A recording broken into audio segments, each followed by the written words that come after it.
신실하던 성읍이 어찌하여 창기가 되었는고? 정의가 거기에 충만하였고 공의가 그 가운데 거하였더니 이제는 살인자들 뿐이로다.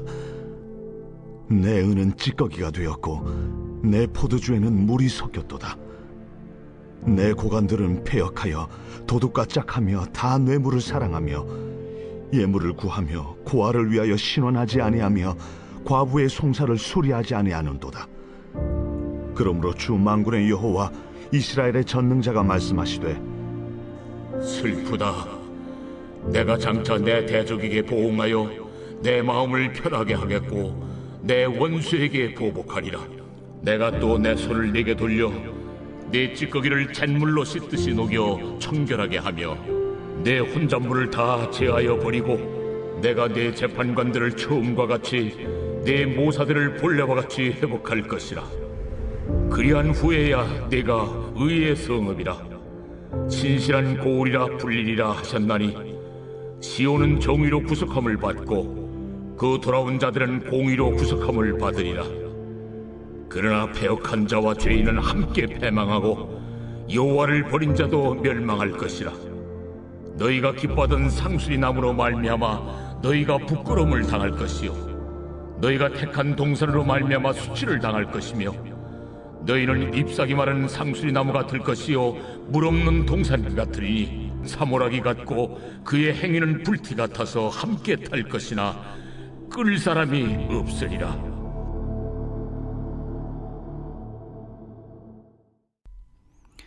할렐루야. 7월 17일 오늘 우리가 함께 묵상할 말씀은 이사야서 1장 21절에서 31절까지의 말씀입니다.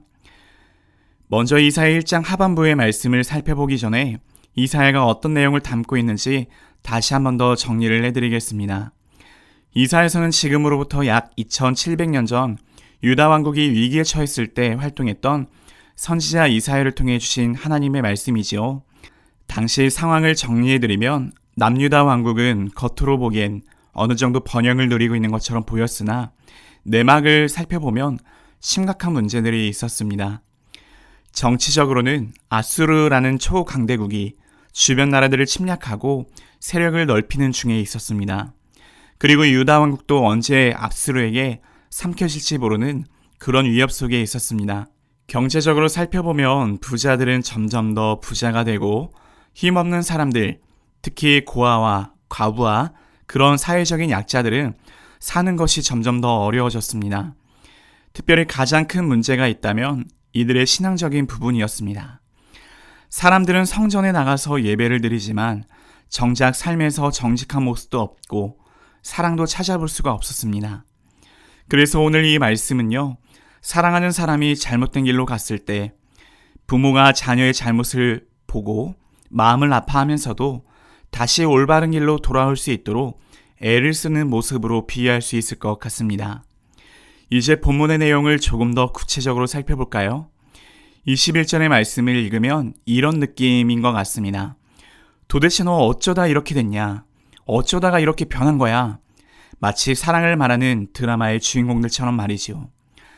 원래 예루살렘 이스라엘 백성들은 하나님과 사이좋은 신뢰가 두터운 관계였죠. 그런데 지금 본문에서 예루살렘 성은 완전히 다른 곳이 되어버렸습니다.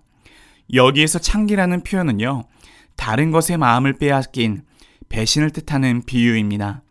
부부 사이에서 사랑이 사라진 것처럼, 사랑하던 연인의 사랑이 금이 간 것처럼 말이죠. 22절에서 23절에서는요, 내 은은 찌꺼기가 되었고 내 포도주에는 물이 섞였다라고 말씀합니다. 내 지도자들은 뇌물을 사랑하고 고아를 위해 신원하지 않고 과부의 송사를 수리하지 않는다고 말하고 있습니다. 은에 불순물이 섞이면 어떻게 될까요? 더 이상 순수한 은이 아닙니다. 포도주에 물이 타면 어떻지요? 그것은 더 이상 진짜 포도주라고 말할 수 없습니다. 겉모습은 비슷해 보여도 본질은 변질되는 것이죠. 지도자들은 뇌물을 받습니다.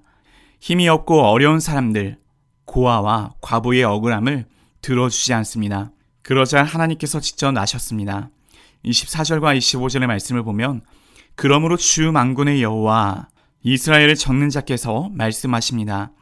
내가 내 손을 내게 돌려 내 찌꺼기를 온전히 청결하게 씻어내며. 이 말씀이 무슨 뜻일까요? 하나님께서 직접 손을 내셔서 깨끗하게 만드시겠다고 말씀하시는 거예요. 여기에서 중요한 점은 은 세공사가 불순물을 섞인 그 은을 불에 넣어 정련하는 모습처럼 뜨거운 불 속에서 찌꺼기를 걸러내고 순수한 순도 높은 은으로 만들겠다고 말씀하시는 것이죠. 아프고 힘든 과정이지만 목적은 은을 없애는 것이 아니라 은을 진짜 은처럼 만들겠다는 거예요. 이를 다르게 말하면 하나님께서 심판하시겠다고 말씀하시는 것이죠. 그래서 하나님은 이러한 과정을 통해 이스라엘을 회복시키겠다고 26절의 말씀을 통해 약속하십니다. 정년의 과정을 지나면 다시 예전에 좋았던 모습, 좋았던 관계, 다윗 왕 시대처럼 정직하고 신실했던 모습으로 돌아가게 될 것이기 때문이죠. 하나님은 벌만 주고 끝내시는 분이 아니십니다. 반드시 회복까지 이끌어주시는 분이십니다. 이제 27절의 말씀을 통해서 구체적인 회복의 방법이 제시되고 있는데요. 시온은 공평으로 구속함을 받고 그 돌아온 자들은 공의로 구속함을 받으라. 여기에서 구속했다라는 말은요, 원래의 몸값을 지불하고 자유롭게 해줬다는 의미입니다. 다시 말하면, 즉 회복은요, 사람들이 스스로 노력해서 만들어낸 결과가 아니라 하나님이 값을 치르시고 이루어진 그 선물이라는 것이죠. 사람들이 해야 할 일은요, 하나님의 은혜에 감사하며 돌아오는 것뿐입니다. 우리가 구원받는 것, 우리의 노력과 우리의 공로가 있을까요? 전혀요. 절대 아무것도 없습니다. 오직 하나님의 전적인 은혜, 하나님의 은혜의 선물입니다. 28절과 31절 오늘 본문의 마지막 부분은요, 끝까지 하나님을 버리고 우상을 붙잡는 사람들의 결말이 어떠한지 말씀하고 있습니다. 우상들 자체에는 생명이 없습니다. 능력이 없습니다. 존재하지 않습니다. 그렇기 때문에 우상을 섬기는 자들은 결국 스스로 타서 없어지고 맙니다. 마치 마른 잎사귀 또는 불티처럼 말이죠. 사랑하는 아름빛 성도님들, 오늘 이 말씀이 담고 있는 세 가지 내용을 함께 생각해 보면 좋겠습니다. 첫째로, 하나님과의 관계가 무너지면 반드시 사람과의 관계도 무너집니다. 예루살렘이 창기가 된 것과 사회 속 약자들이 버림받은 것은 한 사건의 두 얼굴이죠. 신앙과 삶은 절대 따로 갈 수 없다는 뜻입니다. 신앙이 무너지면은요, 삶이 무너집니다. 사람과의 관계 당연히 무너지게 되죠. 이기주의, 개인주의, 나밖에 모르는 삶, 하나님과의 관계가 무너지고 예배가 무너지고 삶이 무너지게 되는 거죠. 그래서 우리는 하나님과의 관계의 회복을 위해 더욱 힘을 다해야 합니다. 둘째로, 하나님의 심판은 미움이 아니라 회복을 위한 사랑의 과정입니다. 은 세공사가 은의 찌꺼기를 걸러내는 정년의 과정을 겪는 것처럼 지금 겪는 아픔이나 어려움도 하나님께서 우리를 더욱 순수하고 하나님을 닮은 사람으로 만들어 가시는 그런 과정이라는 것을 기억해야 합니다. 마지막으로 회복의 은혜를 기억하는 거예요. 하나님은 26절의 말씀을 통해서 내가 다시 회복시키겠다. 그리고 너를 의의 성읍, 신실한 고을이라고 부르겠다고 말씀하셨습니다. 이 말씀은 곧 예수 그리스도의 십자가로 완성되는 회복을 뜻하는데요. 죄인된 우리, 심판받을 수밖에 없던 그런 우리가 잘해서 회복된 것이 아니라 하나님께서 이미 값을 지불하셨기 때문에 우리는 값없는 은혜의 선물, 예수 그리스도의 십자가의 사랑을 누리며 살아가고 있습니다. 지금 뭔가 무너진 것처럼 느껴진다면 하나님은 우리를 예수 그리스도를 통하여 회복시켜 주셨다는 그 은혜, 그 위로를 기억하며 담대하게 살기를 소망합니다. 말씀을 기억하면서 몇 가지 도전해보면 좋겠습니다. 작은 것 하나에도 정직하기를, 오늘 만나는 사람 중에서도 한 사람 한 사람을 대할 때 주님께서 주신 사랑의 마음으로 예수 그리스도의 사랑으로 섬겨보면 좋겠습니다. 그리고 우리 마음 가운데 힘들고 지침이 있다면 하나님이 나를 버리신 게 아니라 다듬어 가시는 중이시구나. 그렇게 용기 잃지 않고 주님 앞에 매달려보는 하루가 되면 좋겠습니다. 하나님은 우리를 찌꺼기 그대로 두지 않습니다. 반드시 씻겨주시고 반드시 회복시켜주시는 분이십니다. 아니요, 이미 예수 그리스도의 은혜로 회복시켜주신 하나님의 그 회복의 은혜를 붙들고 승리하는 저와 여러분 되기를 예수님의 이름으로 축복합니다. 함께 기도하겠습니다.